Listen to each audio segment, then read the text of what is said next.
Eh? Welcome to Twisted Metal Customs, your Twisty in the TMC workshop. Today's episode, primer, spray putty. Spray putty, disclosure, I've never used it. I've always wanted to use it and I've got some. I only got a litre of it, but it's gonna be testing it on this car. I'll tell you the do's and don'ts that I find out, and so you don't have to make the mistakes I do. All right, I'll get set up and then we'll get recorded and get into it. Okie dokie. So I've just finished taping up majority of this truck. So I did back, side, window, front, bonnet, everything. Took out that little scoop, and the only one left I haven't done is this side, but I will do that before I paint the spray putty. But pretty much all I'm doing is going to be running around with this Orbi, and I've got 240 grit because I want it pretty coarse, like pretty rough tooth for that spray putty to grab onto. So you do you, but I'm going to do 240, and that will give a good mechanical adhesion for that to grip onto, I'm assuming, because it's going to be pretty thick. And I'm not too worried about panel work on the rest of the car yet. I know I've done the two front guards, but this spray putty, depending how far I can get on it, should be very high build and allow me to just straight away block where I want it to go. So I'm going to go head around now with this 240 grit, and I've also got an interface pad. If you don't know what an interface pad is, it's basically just a foam pad that interfaces between the sandpaper and the hard surface of the Orbi. And obviously for a very curvy car like this, it's going to be more beneficial for when I push down, it will mold to the curves a lot better than, say, this was a flat Orbi with just sandpaper, than a hard edge. So the problem that you can run into if you're not systematic, or if you're not thinking about where you're sanding without the interface pad, you can actually run into trouble if you're sort of going backwards and forwards a few times. It's on a hard edge, which means it's going to cut down like a flat section along here or whatever, if you're using pretty abrasive sandpaper. So this will help, especially when you're just buzzing it back. I do recommend to use a interface pad. Again, there's a million trillion different ways to do this. This is how I do it and what I found that works, and it's pretty well safe. The more I do it, in this industry, like the more you deviate away from a safe working process, is the more chances you'll have something that will stuff up. Less yapping, more sanding. I'll be back in a jiffy. Well, it's been an hour or two, just been sanding away.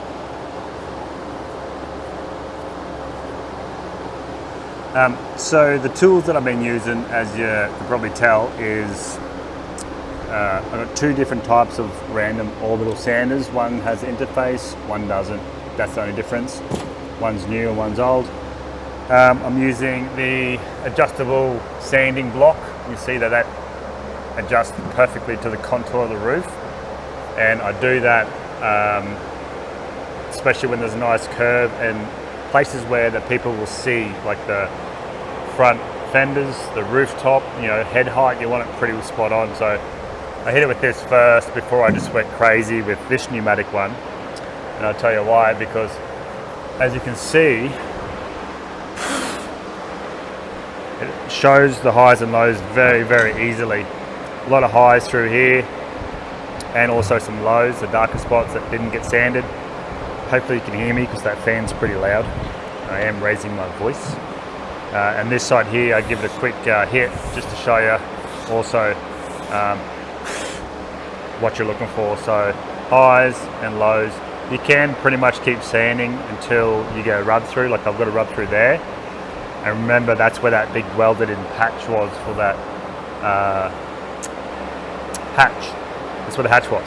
So yeah, I know there's going to be some steel, but I can hit that down with the hammer and then keep sanding until the point where I'm starting to see a bit more steel spread out. And that's where I always say use the maiden paint or whatever you're sanding off as a guide coat. Get as much as you can flat with what material already you have on there without going to the metal. As soon as you see a little spot of metal, just stop. Or knock it in and keep going. That's what I've been doing. So yeah, that's that on my Amazon. Go check them out. I got 2 of them, one for wet sanding, one for dry sanding. See the ones over there, and really good. But the other one I use is this one. It's a pneumatic, basically block sander. It's just flat, and it just makes light work of flatter sections. See, this back one's a little tiny bit of curve, but bugger all. Not enough for this to notice. So I'll run it this way.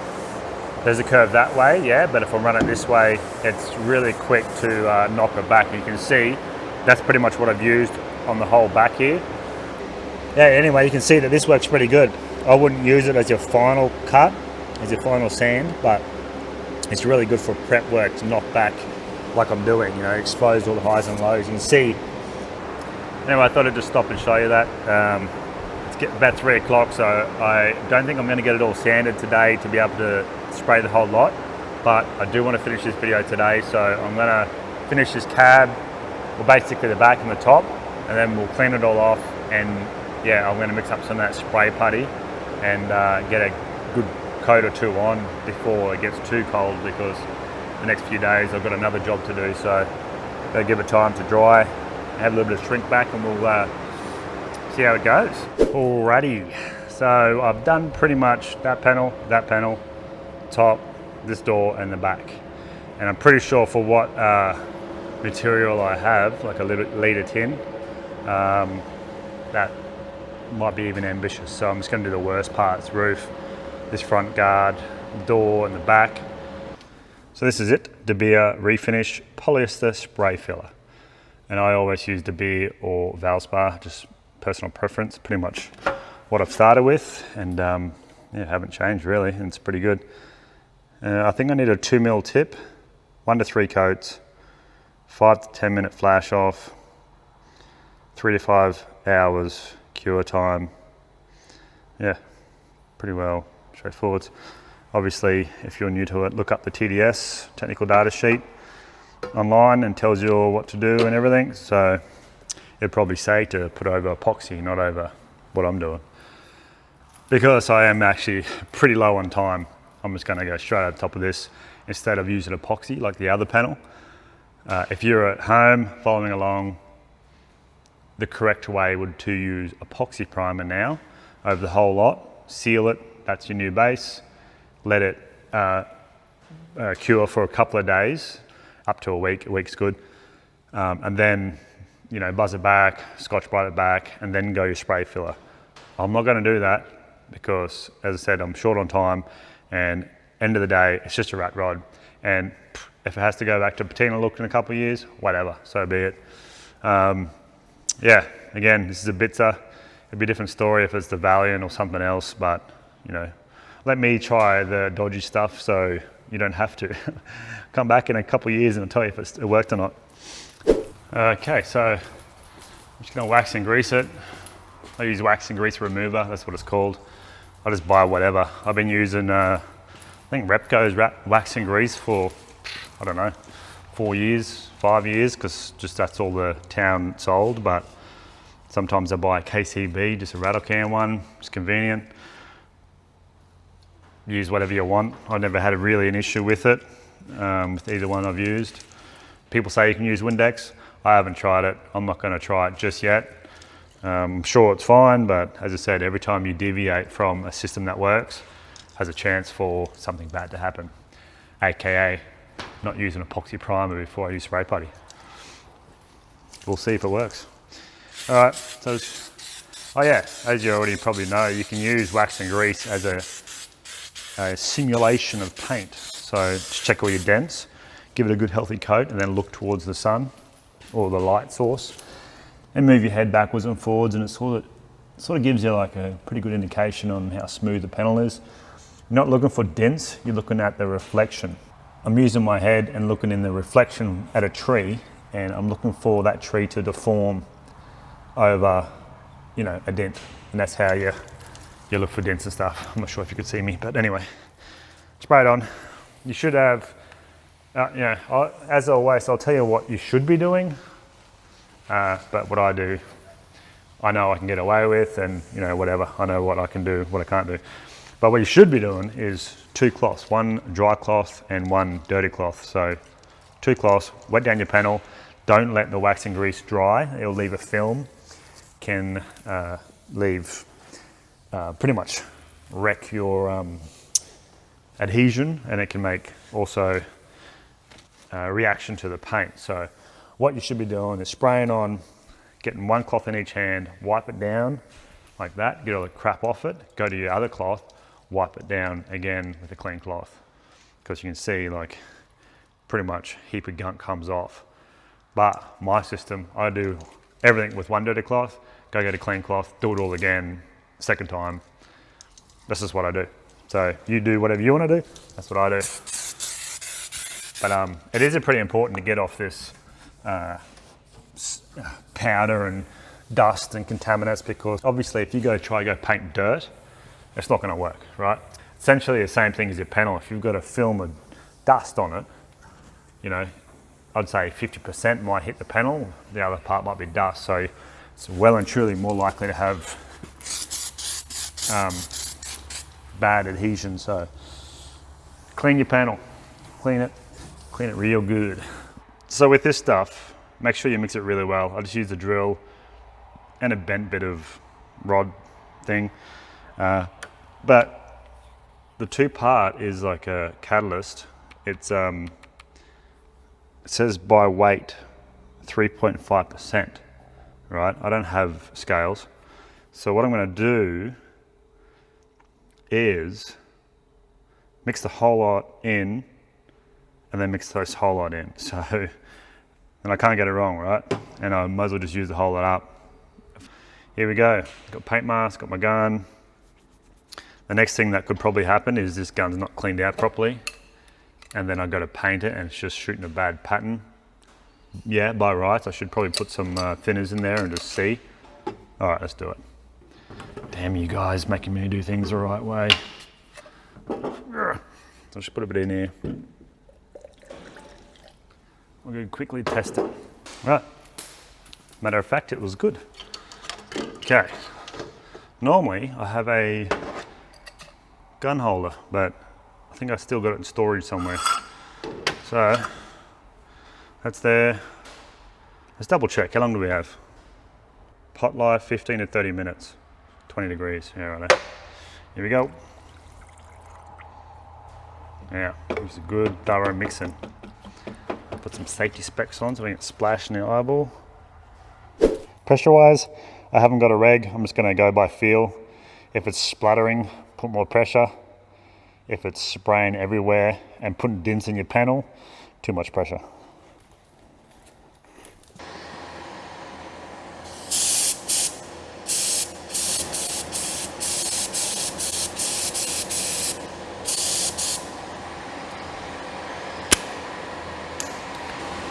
Yeah, it's too thick, so I'm gonna have to put up to 2.5% thinners in it.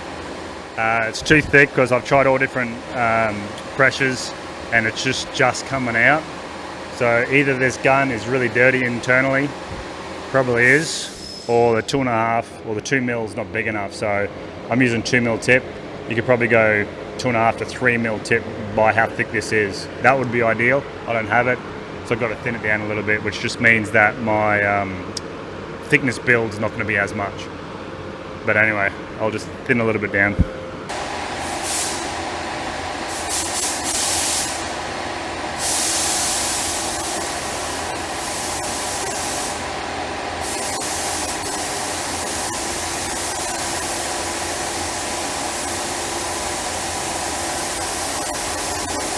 Alright, I put a brand new assembly in, so a new tip, new inner and a new rod. If that doesn't work, then 2 mil is too small. And I'm going to have to thin it down even further because you see it's not even going on. It's just way too, just misting on. So other than that, I've got a Schiltz gun. So it's going to just be like, yeah, we're not going to use that.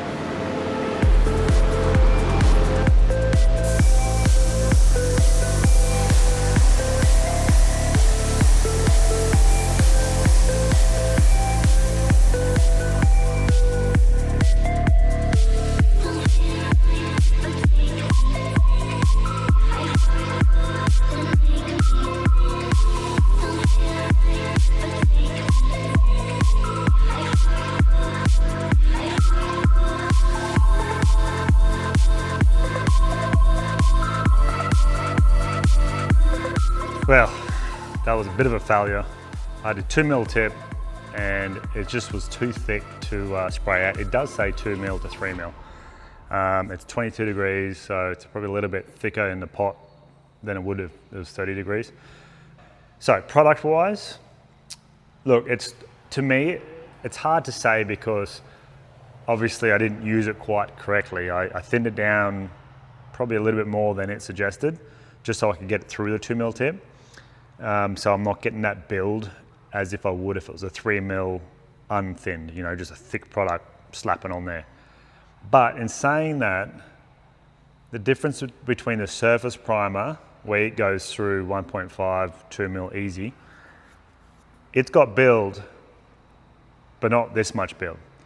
I could see this in the 3mm or even a 3.5mm tip working really good because it does flash off quite quickly, depending on the thickness of the coat and temperature. It's again about 20, 22 degrees, so it's going to take a lot longer to flash off as otherwise in the middle of the day, like rather in the middle of the days where it's 25 to 30 degrees.